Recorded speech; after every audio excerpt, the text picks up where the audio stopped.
Rasulullah itu sering sekali mengaitkan satu objek dengan Allah atau akhirat. Itu tafakur.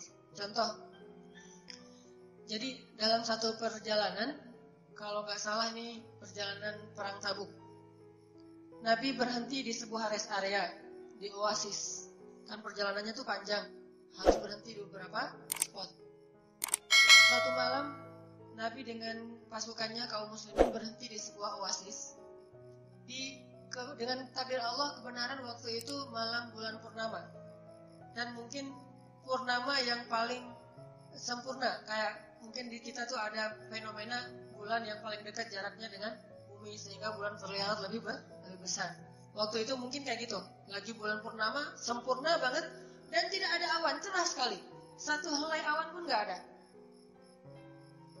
Lalu para sahabat yang lelah berjalan, mereka tidur di hamparan pasir sambil ngelihat ke langit, melihat bulan purnama yang terang banget tapi tidak menyilaukan.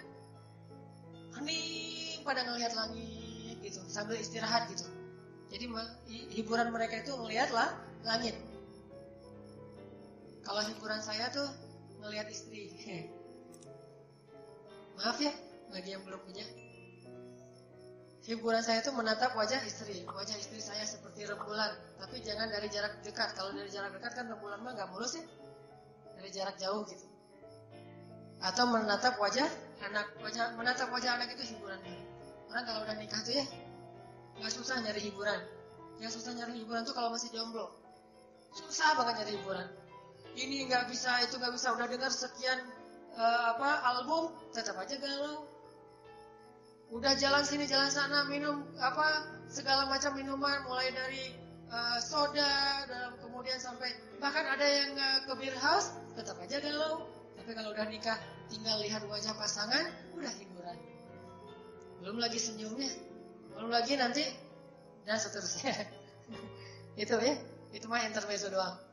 Susah menghilangkan materi itu. Balik lagi ya. Jadi pada menatap pada menatap bulan gitu, pada hening semuanya.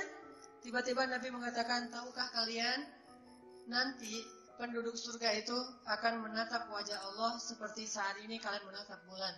Tidak ada penghalang di antara mereka, kata Nabi. Ini artinya apa? Apapun objeknya dihubungkan dengan Allah dan akhirat. Dihubungkan dengan Allah dan akhirat itu tafakur. Melihat bulan, nanti gini nih, kita ngelihat wajah Allah di dalam surga. Nggak ada penghalang sama sekali.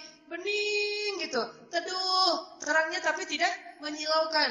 Oh gitu ya Rasulullah. Semangat lagi mereka untuk beramal saleh. Tafakur.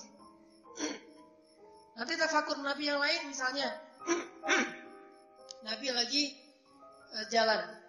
Terus ngelihat seonggok bangkai onta. Jadi ada bangkai onta yang sudah dipenuhi belatung. Dan onta itu namanya onta saibah. Saibah itu artinya onta yang menurut keyakinan orang Arab jahiliyah, onta yang membawa sial, kutukan. Ciri-cirinya telinganya dipotong. Jadi ada hamin, saibatin, banyak istilah-istilah onta pembawa sial di zaman jahiliyah. Nah, onta ini kalau udah dipotong telinganya, nggak ada yang mau makan dagingnya, tidak ada yang mau minum susunya, dan tidak ada yang mau menungganginya. Kenapa? Dianggap onta pembawa sial. Hidupnya aja nggak ada yang mau, apalagi matinya. Jadi Nabi lagi jalan, ngelihat satu bangkai saibah, onta yang dipotong telinganya, dan dipenuhi belatung, bau bangkai luar biasa. Terus Nabi bilang kepada para sahabat, "Hei, siapa di antara kalian yang mau membeli bangkai ini?" Kata Rasulullah. Sahabat heran, "Ya Rasulullah, dikasih gratis juga kami nggak mau. Jangankan udah mati, hidup juga nggak ada yang mau ya Rasulullah, onta saibah." Kata Nabi, "Sesungguhnya dunia di mata Allah nilainya lebih rendah daripada bangkai ini di mata kalian." Ini namanya tafakur. Ngelihat apa aja dihubungkan dengan Allah. Allah lagi, Allah lagi, Allah lagi. Terus aja kayak gitu. Itu orang beriman. Gak pernah lupa sama Allah. Yadhkurunallaha qiyaman wa qu'udan wa 'ala junubihim. Dengan cara wa yatafakkaruna fi khalqis samawati wal ardh. Baru dia bilang Rabbana, Rabbana, Rabbana. Sehingga jadi kebayang bagi para sahabat, oh gitu ya. Berarti Allah tuh kalau nggak ngasih dunia kepada hambanya yang beriman, nggak zalim. Soalnya bagi Allah, dunia itu nggak ada harganya. Seandainya kata Nabi, dunia itu ada harganya walaupun sebelah sayap nyamuk, maka Allah tidak akan ngasih dunia itu sedikit pun kepada orang kafir. Jadi kita salah paham tentang Allah gara-gara menghargai dunia. Sehingga ada orang bilang, oh, apa maunya Allah sama saya? Allah kok tega banget sih? Allah kok gak adil sih sama saya? Karena kita mengukur rahmat Allah dengan dunia. Sedangkan Allah pengen merahmati kita dengan akhirat, bukan dengan dunia. Kita gak ngerti, salah paham. Misunderstanding, miskomunikasi sama Allah. Seandainya dunia ini nilainya ada, walaupun cuma seberat sebelah sayap nyamuk. Berapa gram kira-kira sebelah sayapnya? Gak ada gramnya. Kalau kita pakai timbangan yang digital tuh, terus di atasnya kita taruh nyamuk, bukan sayapnya, nyamuk nih. 3 ekor, jangan 1 ekor. Keluar gak angkanya? Gak keluar, 1 juga gak keluar. Naruh mungkin nyamuk misalnya 10 ekor, masih belum keluar angkanya. Butuh ratusan ekor nyamuk baru keluar angka 1. Itu nyamuk loh. Gimana sebelah sayap nyamuk? Lebih gak keluar lagi angkanya. Saking tidak ada nilainya dunia di mata Allah. Seandainya ada segitu aja nilainya, maka Allah gak mau ngasih dunia ini kepada orang kafir. Karena Allah gak mau merahmati orang kafir. Jadi kalau ada orang kafir dikasih dunia dan seisinya, itu bukan karena Allah lebih sayang mereka daripada orang mukmin. Tetapi bukan berarti Allah juga gak ngasih dunia untuk orang beriman. Bagi Allah, dunia itu bukan ciri dari kasih sayang Allah. Dunia ini bisa jadi amanah, bisa juga jadi fitnah. Sedangkan rahmat bukan dunia, akhirat. Kecuali Allah kasih dunia yang menjadi kebaikan untuk akhirat. Kaya tapi dermawan, itu baru rahmat namanya. Kalau kaya doang, bukan rahmat. Makanya yang kita disuruh cemburu itu bukan ke orang kaya, tetapi orang kaya yang dermawan. La hasada illa fisnatain. Tidak boleh cemburu kecuali kepada 2 orang. Salah satunya orang yang kaya dan menghabiskan kekayaannya fi sabilillah. Menghabiskan kalimat kata kuncinya.